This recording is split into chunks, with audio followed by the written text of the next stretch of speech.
You researched all of the sleeping tips. You sleep 8 hours, you don't look at the blue light at least 1 hour before sleeping, you don't eat for 4 hours before sleeping, you have low room temperature, you get 10 minutes of morning sunlight, you eat very healthy, you are exercising regularly, and still, when that alarm goes off, you feel like you've been just awakened from the deepest part of your sleep. You don't know what's going on around you, you feel like you'll just flashbang. You don't know what's going on around you, and the worst part of it that you still feel tired and sleepy. Even though your body just got 8 hours of quality sleep, it's still tired. And think about it, why are we even sleeping? To regenerate our body and brain. So why after 8 hours of regeneration you're still tired? After all of this effort that you put in, after all of the Huberman advice you heard, you should be awakened, don't you? If you are not doing those habits that I mentioned at the beginning, do not click off, I will expand on them too. Okay, first of all, I will speak about the most important things that makes you tired after time where you should rest. After sleeping. The first thing is the most obvious one, is just not sleeping enough. A lot of people are not sleeping enough for most of their life, and this is a big problem because it literally makes you stupider. It also impairs your ability to make good decisions and can lead to various health diseases. And it's very easy to fix it. You will just have to ideally sleep for 8 hours or more. And to get actual 8 hours of sleep, you will not have to go to sleep and look at your clock and oh, after 8 hours I will wake up. No.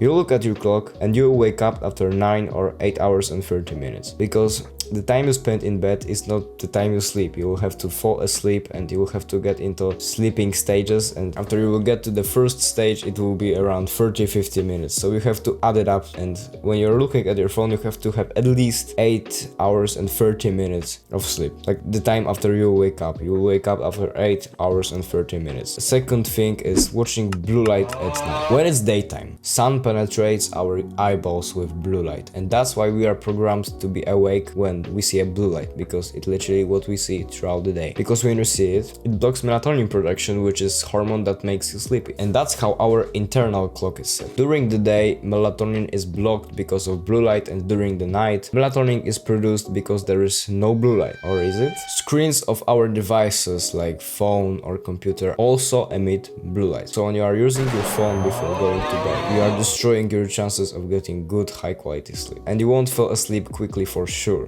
Optimal time for blue light to come into your eyes is literally when there is a sun outside. When you will see that it's dark outside, just put on the blue light blockers. You can find them on Amazon or other shops. But if it's winter, sun goes down very early, around 5 p.m. in my time zone at least. So then just stick to the rule to limit your blue light exposure for 1 to 2 hours before bedtime. You can limit it just by wearing blue light blockers like I mentioned before, turning down brightness on your phone or your other devices, and turning on reading mode, like it's when your screen appears more yellow than blue, because there is more yellow light than blue light. Third thing is listening to loud noises before going to bed and whilst being in bed. It's been shown that people who listened music before and while sleeping had significantly worse quality of sleep, which was caused by decreasing slow wave and REM sleep stages. The only type of noise that you can listen to and was shown to increase the sleep quality is white noise. Okay, so what to do? Cut down loud noises and do not listen to music at least for 30 minutes before going to bed. And if you have an option, you can turn on the air conditioner for better air condition and white noise. Fourth very important and easiest thing to fix is eating too late. Just don't eat any food for 4 hours before going to bed. When you eat something,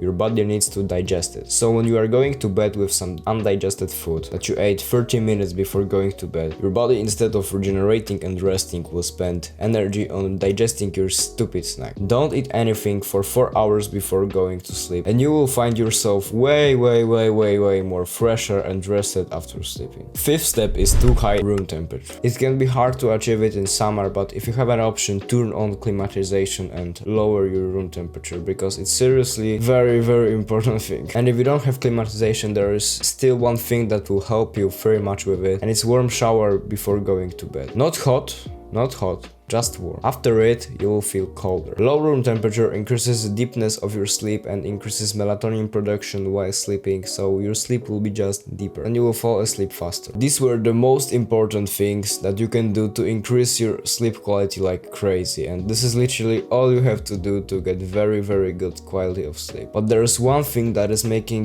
getting out of bed disgustingly hard even after applying these 5 steps. I was doing all of these things properly. When that alarm went off, I didn't know what was going on around me. It was like boom, flashbang, and I didn't know what was going on, and I was very sleepy. It was like waking up after 3 hours of sleep. And all of this was caused by the most promoted drug on earth, caffeine. I guarantee you that if you do those 5 steps and you still can't get out of your bed, it's because of caffeine. When I first started taking caffeine, I didn't know effects of it. I just thought that it's cool that I have more energy inside of me, and everyone around was taking it, and I read on Google that there are some benefits of taking it, so I just took it. Then I realized that from one normal coffee I had to drink 2 very strong coffees to just feel normal. And I thought, something is wrong. I've made some research on it and I found that caffeine is similar to neurotransmitter called adenosine in our body, which throughout the day makes us more and more sleepier, so the level of it at the morning is the lowest and at the night is the highest. And this is thing which we want. We want to be awake at the morning and sleepy at night. And when you digest caffeine, your body prepares to just use caffeine instead of adenosine because they are similar in structure, and caffeine doesn't make us sleepy. In fact, it increases levels of cortisol and adrenaline, which we don't want at night especially. And this is why you don't want to sleep after caffeine. It's just because adenosine is replaced by caffeine. And when you take caffeine for long enough, your body produces adenosine to counteract somehow this caffeine. So when there is no caffeine in your bloodstream because you stopped drinking it for 1 day or a few hours, then you feel that crash of your energy. And this is caused because there is more adenosine than it should be in your body. And this is why you can't get out of your bed, because when you drink coffee at the morning, the caffeine in your bloodstream is active. But with time, caffeine level decreases. And assuming that you haven't drank it before bedtime, when you wake up, your caffeine levels will be way lower. And then adenosine starts to hit in, which makes you tired when you wake up. And yeah, caffeine does not disappear after 11 hours after drinking it, so before you will go to sleep. When you will be sleeping, it will be still in your bloodstream. It takes your body around 1.5 days to completely clear the caffeine from your bloodstream. So when you drink coffee every day, there is always some caffeine in your bloodstream when you're sleeping, which makes your sleep way more shallow. Okay, but how to stop consuming caffeine? Just cut out coffee.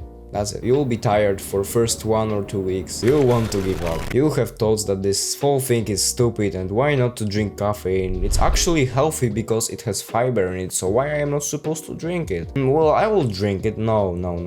You'll have to just wait. You'll suffer like any other drug addict on rehab. But then suddenly when you wake up, you will immediately feel energized and you will feel ready to conquer the world. And yeah, there's also caffeine in other products like tea or chocolate, but dark chocolate. Do not eat any other chocolate than dark chocolate. You have to eat chocolate that is at least 80% of cocoa, because these lower than 80% are just sweet bullshit with weird chemicals. But amount of caffeine in products like tea or dark chocolate is so low that it don't affect you negatively. Of course, do not consume any energy drinks, energy shots or pre-workouts because they are high in caffeine and they have some weird chemicals that glow green.